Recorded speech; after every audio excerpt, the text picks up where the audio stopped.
Presiden Amerika Serikat Donald Trump mengatakan AS akan membantu kapal-kapal dari negara-negara yang tidak terlibat konflik untuk keluar dari Selat Hormuz dengan aman. Teheran memperingatkan campur tangan AS di Selat Hormuz melanggar gencatan senjata. Apakah ini kode dari Trump untuk mengakhiri perang atau upaya Trump mencari simpati dari negara-negara lain? Apakah Iran akan membiarkannya? Kami akan bahas bersama peneliti Indo-Pacific Strategic Intelligence Fauzia Cempaka Timur dan peneliti Asian Middle East Center Pizarro Ghazali. Selamat petang semuanya. Selamat petang Mbak Cindy. Mbak Cempaka, sebenarnya Project Freedom ini bakalan direspons sebagai sebuah angin segar untuk negara-negara netral atau justru malah meningkatkan potensi eskalasi di Selat Hormuz? Saat ini yang memang sudah memberikan respon terhadap Project Freedom ini justru yang menarik adalah Rusia. Nah, ini Rusia yang pertama kali yang sudah memberikan respon, Mbak. Dan respon ini sebenarnya menarik karena melihat bahwa tidak adanya public condemnation atau tidak adanya sikap yang sifatnya negatif dari Rusia terhadap yang mengoposisi sikap Trump ini begitu. Nah, ini yang sebenarnya perlu dilihat karena kita lihat bagaimana bahwa statement yang dikeluarkan Rusia ini sangat penting karena Rusia sendiri baru berhubungan dengan Iran melalui Arakci beberapa waktu lalu, juga melalui komunikasi langsung dengan Trump melalui Putin beberapa waktu lalu. Namun memang statement yang dikeluarkan oleh juru bicara Kremlin yaitu Dmitry Peskov ini lebih menyatakan bahwa agar semua pihak ini menahan diri, tapi tidak ada tekanan yang langsung terhadap Amerika Serikat sendiri. Nah, sebenarnya memang kita tahu bahwa tekanan dari Putin sendiri terhadap Amerika Serikat adalah dalam konteks memang untuk tidak melakukan serangan militer. Jadi sebenarnya mungkin ini bentuk operasi Project Freedom ini, Project Kebebasan ini dilihat sebagai bentuk yang sifatnya low intensity konflik dibandingkan sifat yang tereskalasi lebih tinggi, misalnya seperti serangan militer atau serangan langsung ke IRGC misalnya. Nah, ini menurut saya, dan kita mungkin juga harus melihat bagaimana beberapa waktu terakhir atau beberapa jam yang lalu misalnya Amerika Serikat mengeluarkan atau melepaskan sekitar 22 kru dari kapal kargo Tosca yang sebelumnya milik Iran, yang sebelumnya ditangkap misalnya oleh Angkatan Laut Amerika Serikat. Nah, ini sebenarnya juga dilihat sebenarnya confidence building measure dari Amerika Serikat, meskipun memang dalam konteks operasi Project Freedom ini tentu sangat riskan. Artinya di lapangan bisa saja terjadi pelanggaran yang sifatnya mengeskalasi konflik ini nantinya, Mbak. Nah, tapi Mbak Cempaka, menurut Anda sebenarnya ini adalah angin segar yang menjadi retorika Trump aja untuk menarik simpati atau dia serius nih sebenarnya? Kalau saya lihat sebenarnya saat ini semua pihak termasuk terlebih Iran sudah memberikan 14 proposal, dan ini sebenarnya ketika statement Project Freedom ini diberikan oleh Amerika Serikat, ini sebenarnya bentuk yang lebih terdeeskalasi, Mbak. Jadi saya melihat sebenarnya mekanisme saat ini pun Iran sedang mendiskusikan dengan Oman, misalnya secara bilateral, diskusi lebih teknis dan mekanisme yang lebih operasional di lapangan terkait dengan pelayaran yang melewati Selat Hormuz ini. Jadi menurut saya sebenarnya ini dua belah pihak sedang memberikan proposalnya di atas kertas terkait Selat Hormuz. Dan kita tahu sebenarnya kedua belah pihak tentu memberikan mekanisme yang paling nyaman dan paling bisa diterima oleh kedua belah pihak, kedua negara begitu. Nah, dalam konteks ini Amerika memberikan melalui operasi Project Freedom, dan Iran mungkin nanti akan bersama dengan Oman dengan mekanisme yang lain, Mbak. Oke, kalau menurut Mas Pizarro sebenarnya Amerika Serikat lagi ngapain sih? Apa motif dia tiba-tiba meluncurkan Project Freedom? Motif di belakangnya apa? Ya, pertama saya tidak percaya itu proyek yang dilakukan oleh Trump itu quote and quote itu berdasarkan kemanusiaan seperti itu ya. Karena tindakan seperti ini yang disebut oleh Washington sebagai evakuasi paksa itu dilakukan tanpa koordinasi dengan Iran. Trump kita mengetahui dia mengatakan terjadi komunikasi yang produktif kepada Iran, dan kemudian dia sangat confident untuk melakukan upaya untuk penyelamatan kapal-kapal yang ada di Selat Hormuz. Tetapi kan tidak lama kemudian faksi Qatamul Anbiya, faksi militer dari Iran itu kemudian membantah dan dia mengatakan tindakan yang dilakukan oleh Trump itu sama saja memicu eskalasi baru dan itu sebuah pelanggaran terhadap militer senjata. Saya lihat niat Trump itu lebih kepada provokasi. Dia ingin kemudian melakukan provokasi kepada Iran dengan kemudian masuk kepada Selat Hormuz dengan tujuan katanya menyelamatkan kapal-kapal tersebut agar kemudian ada serangan, ada kemudian respon dari Iran melakukan serangan kepada Amerika Serikat dan itu bisa dijustifikasi oleh Trump bahwa itu tindakan peperangan kepada Amerika Serikat. Itu tindakan serangan kepada Amerika Serikat dan ini nanti bisa dijual kepada Kongres bahwa Amerika Serikat telah diserang oleh Iran dan kemudian Kongres bisa mengeluarkan green light agar Amerika Serikat melakukan serangan terhadap Iran. Karena menurut saya ini bukan presiden baru kalau kita melihat polusi Amerika Serikat. Tahun 64 ketika kemudian ada terjadi perang Vietnam, jangan lupa ini sama polanya seperti ini. Dulu misalkan kapal-kapal patroli Amerika Serikat itu sengaja melakukan provokasi kepada kapal-kapal Vietnam di Laut Vietnam Utara dan kemudian untuk memancing Vietnam untuk keluar dan melakukan serangan kepada pasukan Amerika Serikat dan kemudian Amerika Serikat mengklaim bahwa Vietnam melakukan serangan kepada mereka pada tahun 64 itu ketika presidennya Lyndon Johnson ya dan kemudian Lyndon Johnson memakai justifikasi ini untuk kemudian dijual kepada Kongres hingga Kongres kemudian menyetujui upaya peperangan kepada Vietnam dan jangan lupa ya tahun 64 tersebut itu menjadi dasar nanti Amerika Serikat melakukan serangan darat kepada Vietnam karena ada ratusan ribu yang dikirim oleh Lyndon Johnson untuk melakukan invasi kepada Vietnam. Memang ini konteks belum tentu sama, tapi saya lihat ada kemiripan, ada irisan yang sama. Bagaimana cara Trump untuk mengeskalasikan perang yang ada di Timur Tengah, dengan selama ini kan dia udah habis nih batas 60 hari, dia nggak punya alasan juga untuk justifikasi perang. Saya kira ini bagian dari upaya provokasi dari Donald Trump untuk mengulankan kapal. Karena gini Mbak Cindy, kapal-kapal yang ada di Selat Hormuz pun juga nggak merasa dia akan dilindungi oleh Amerika Serikat. Toh mereka nggak ada yang mau sampai sekarang di selamat Project Freedomnya Amerika Serikat. Kapal-kapal yang ada sekarang di Selat Hormuz mereka tidak mau sama sekali melintas Selat Hormuz karena tidak ada jaminan keamanan dari Iran dan jangan lupa ada ranjau-ranjau darurat yang masih disimpan oleh Iran dan mereka makanya itu tidak berani kemudian melewati Selat Hormuz. Nah tapi Mas Bizarro berarti kalau Iran sendiri akan terprovokasi nggak dengan strategi ini? Saya kira Iran sudah mengatakan, Khotamul Enbiya sudah mengatakan bahwa kemudian ketika mereka kedaulatannya diganggu, kemudian strategi Hormuz diintervensi, mereka memang tidak ada pilihan karena Iran sudah melewati batas sabar selama ini ya. Dia diblokade, dia tidak melakukan eskalasi, kemudian sekarang itu juga ada Amerika Serikat ingin melakukan evakuasi paksa. Pun mereka menurut saya ada batas red line bagi mereka yang kemudian kalau memang Amerika Serikat memaksakan diri, ini kan masih provokasi nih ya Mbak Cindy, kita belum melihat betul-betul apakah ada manuver dari kapal-kapal Amerika Serikat, tetapi kalau memang itu dilakukan oleh Iran, saya kira Iran bisa melakukan serangan terbatas kepada Amerika Serikat untuk kemudian memaksa mundur kapal-kapal Amerika Serikat untuk tidak mau melintasi Selat Hormuz. Dan saya pun juga masih sangat ragu ya bagaimana Trump itu kemudian mengevakuasi kapal-kapal Selat Hormuz.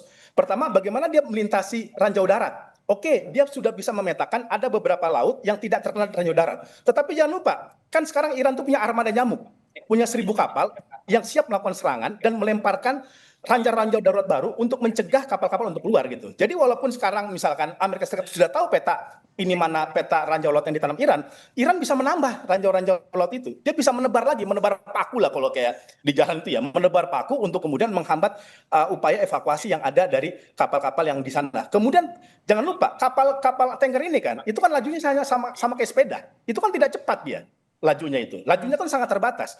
Bagaimana dia kemudian bisa menghindari serangan dari armada nyamuknya Iran, kapal-kapal kecil yang jumlahnya 1.000 itu dan punya kecepatan cepat, kan bukan tidak mungkin akan diserang di tengah jalan. Itu menurut saya makanya kapal-kapal yang ada sekitar 2.000 kapal yang ada di Selat Hormuz itu tidak mau kemudian menyambut ajakan dari Trump, menyambut Project Freedom-nya dari Trump. Karena mereka juga ngeri-ngeri sedap bahasanya. Kita belum dapat clearance dari IMO, International Maritime Organization, kita juga tidak bisa memastikan apakah pengeluar dari wilayah itu betul-betul aman dan belum tentu asuransi itu mau menanggung gitu. Itu sudah terbukti premi asuransi itu tidak mau menanggung kapal-kapal yang keluar itu dengan biaya yang sangat rendah. Oke, artinya dengan terlalu banyaknya resiko itu, apa yang akan terjadi selanjutnya apabila memang negara-negara itu menolak bantuan atau tawaran dari Trump? Kita akan bahas usai jeda, tetap bersama kami di Kompas Petang.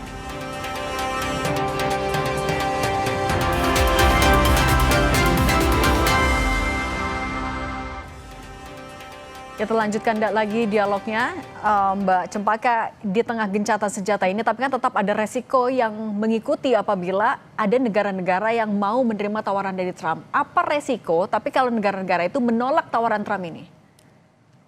Tentu sampai saat ini sebenarnya belum ada negara yang menerima secara langsung, Mbak. Bahkan tadi saya sampaikan, tapi di saat yang sama kita harus melihat diplomasi itu bersikap atau berarah pada ketika penolakan itu tidak ada juga begitu, Mbak. Jadi sebenarnya negara-negara juga tidak menolak tapi juga tidak menerima dalam hal ini. Tapi saya lihat bagaimana salah satu statement yang kalau kita lihat dari negara lain, tadi saya sampaikan di Rusia, mungkin statement yang menarik juga yang kita bisa lihat dari Tiongkok misalnya gitu ya. Tiongkok saat ini jangan lupa adalah merupakan memegang presidensi Dewan Keamanan PBB di bulan ini begitu dan hal yang paling menarik adalah bagaimana ketika presidensi ini yang dipegang oleh Tiongkok ini memanggil konsultasi yang sifatnya darurat dalam konteks membicarakan terutama situasi Hormuz termasuk di dalamnya adalah proyek freedom yang disampaikan oleh atau dipropos oleh Trump. Nah ini sebenarnya bagaimana konteks negara yang sebelumnya Tiongkok tidak memberikan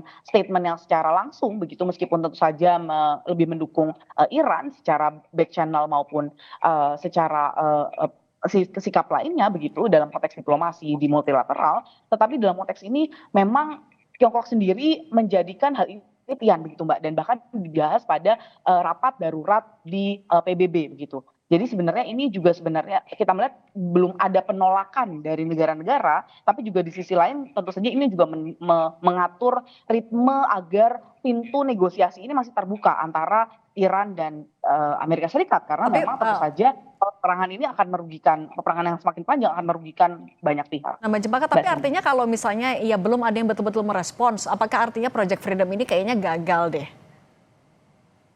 Mungkin saja Mbak, karena kita lihat di awal-awal perang begitu ya, ada proyek yang sama sebenarnya ditawarkan juga Amerika Serikat ke negara-negara Eropa dan sebenarnya negara Eropa dan negara-negara Teluk begitu dan kedua belah pihak ini tidak menerima secara langsung begitu. Dan dalam konteks ini kita lihat sepanjang hingga pekan ke-9 perang ini berjalan begitu, ini juga belum ada proposal yang dilakukan oleh diajukan oleh Trump itu tidak dilakukan juga gitu ya dengan adanya meskipun tidak ada penerimaan dari negara-negara lain dan menurut saya bisa saja begitu proposal ini ya hanya tertinggal di atas meja saja begitu dan Oke. merupakan bentuk sebenarnya bentuk yang tadi saya mungkin saya setuju dengan sampaikan Mas Pizarro bentuk yang ingin melihat respon dari Iran sendiri. Provokasi ya.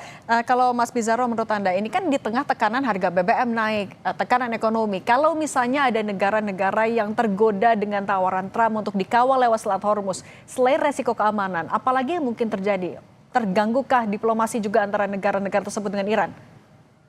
Iya, kita mengetahui kalau saya lihat gini ya, Amerika Serikat ini kayak menyindir Eropa sekarang ya. Karena kita mengetahui Eropa kan dari dulu Uni Eropa dipimpin Keir Starmer Inggris itu kan selalu mendalilkan bahwa mereka akan melakukan upaya untuk membuka jalur wilayah Selat Hormuz itu benar-benar aman dari kapal-kapal yang ada di situ. Kan kita mengetahui beberapa negara-negara Eropa itu sedang melakukan seperti itu. Tapi kan kalau kita lihat Donald Trump itu kan melihat Eropa itu no action.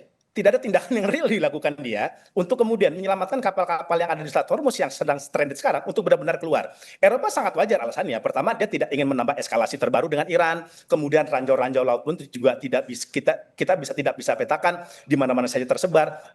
Masih ada upaya dari Eropa untuk coba menahan diri gitu. Tetapi kan ini kita lihat ya, ini yang kemudian terjadi deadlock antara Eropa dengan Amerika Serikat. Amerika Serikat melihat Eropa terlalu lamban, tidak terlalu berani. Dia berkali-kali kan melakukan kritik kepada Prancis, kepada Jerman, kepada Inggris. Nah ini kalau saya lihat ini kayak bukti Trump itu pengen nunjukin nih kepada Eropa. Nih saya nih berani nih. Saya kemudian berani kemudian menyuarakan tentang Project Freedom untuk menyelamatkan kapal-kapal. Walaupun sampai sekarang kita belum tahu bagaimana caranya. Bahkan ada 3 versi bagaimana Project Freedom ini ditafsirkan.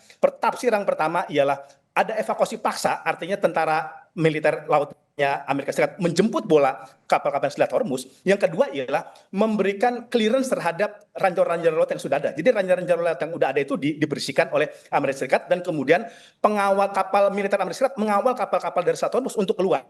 Tafsir yang ketiga ialah Amerika Serikat sekedar Sherlock. titik koordinat di mana wilayah-wilayah itu aman dari gangguan dari Iran. Hanya sebatas itu. Nah, jadi itu ada 3 tafsir. Ini membuktikan Amerika Serikat tampaknya juga belum terlalu matang sebenarnya untuk mendefinisikan bagaimana upaya Project Freedom ini itu betul-betul diimplementasikan di lapangan. Karena kan gini, Iran itu kan pasti ngerespon. Dia kan tidak akan diam saja itu ketika kapal-kapal itu dievakuasi paksa tanpa koordinasi dia. Makanya kan Khotamul Anbiya itu selalu mengatakan klaim dari Trump itu dilakukan tanpa koordinasi dengan kami. Kami nggak diajak bicara. Berarti kan ini tindakan unilateral. Dan Khotamul Anbiya kan mengatakan ini sama saja melanggar gencatan senjata.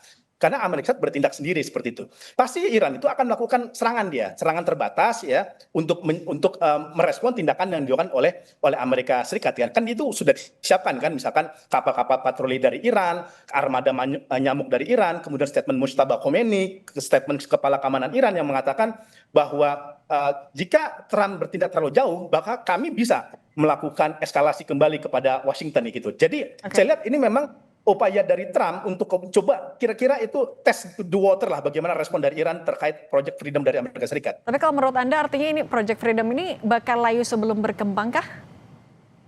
Kalau kita lihat dari respon tadi Mbak Citra sudah, Mbak Fauzia sudah mengatakan negara-negara Eropa misalkan belum banyak merespon, kapal-kapal juga yang dari Selat Hormuz itu juga belum ada yang mengatakan oke Trump saya ikut kamu, saya sepakat sama kamu, sampai sekarang belum ada. Saya kira kalau ini terus berlangsung ya ini hanya menjadi usulan, hanya menjadi isu, hanya menjadi aspirasi dari Amerika Serikat tanpa betul-betul kemudian diimplementasikan. Karena kan gini Mbak Siti, kan kalaupun Amerika Serikat ingin melakukan upaya evakuasi atau menyelamatkan, kan kapal-kapal yang diselamatkan harus setuju juga dong.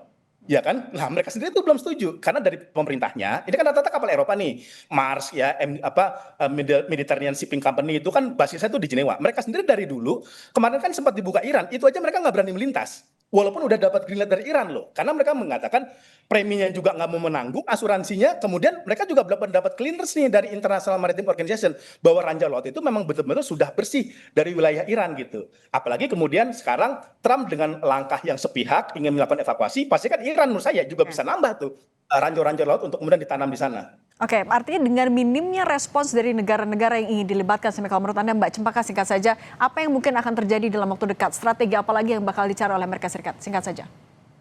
Saya melihat bahwa ini adalah bagian dari tahap 1 dari 14 proposal yang ditawarkan oleh Iran sendiri begitu ya. Yaitu tahap 1 memang gelombang 1 ditawarkan terkait dengan penyelesaian Selat Hormuz. Nah, ini sedang tarik-menarik demikian, Mbak, karena memang di dalam penyelesaian 14 poin itu ada 3 tahapan yang memang dilakukan. Yang pertama adalah dalam konteks untuk Iran bersedia untuk yang menjadi pihak yang pertama kali membuka akses Selat Hormuz. Tapi yang kedua yang diinginkan adalah penarikan blokade Amerika Serikat. Nah, dalam konteks ini tentu saja sebelum melakukan blokade ini Amerika Serikat harus meyakinkan domestik bahwa blokade yang dilakukan selama terus-menerus sejak tanggal 8 April lalu begitu ya itu tidak sia-sia, sehingga tentu saja ini harus menggunakan asumsi atau proposal tadi di Project Freedom. Dan yang ketiga tentu saja adalah kita melihat bagaimana Iran sendiri sudah juga membuka diri untuk bahkan nantinya ketika blokade ditarik itu Iran yang akan membantu bersama-sama dengan negara-negara teluk lainnya bahkan itu untuk mencari ranjau laut yang ada begitu. Jadi ini menurut saya sebenarnya bagian dari strategi Trump untuk nantinya ketika mencabut blokade ini tidak kehilangan muka juga di depan rakyat domestik. Oke, terima kasih Mbak Fauzia Cempaka Timur, peneliti Indo-Pacific Strategic Intelligence, dan Mas Pizarro Ghazali, peneliti Asian Middle East Center, sudah berbagi bersama kami. Salam selalu semuanya. Selalu, makasih Mbak Cindy.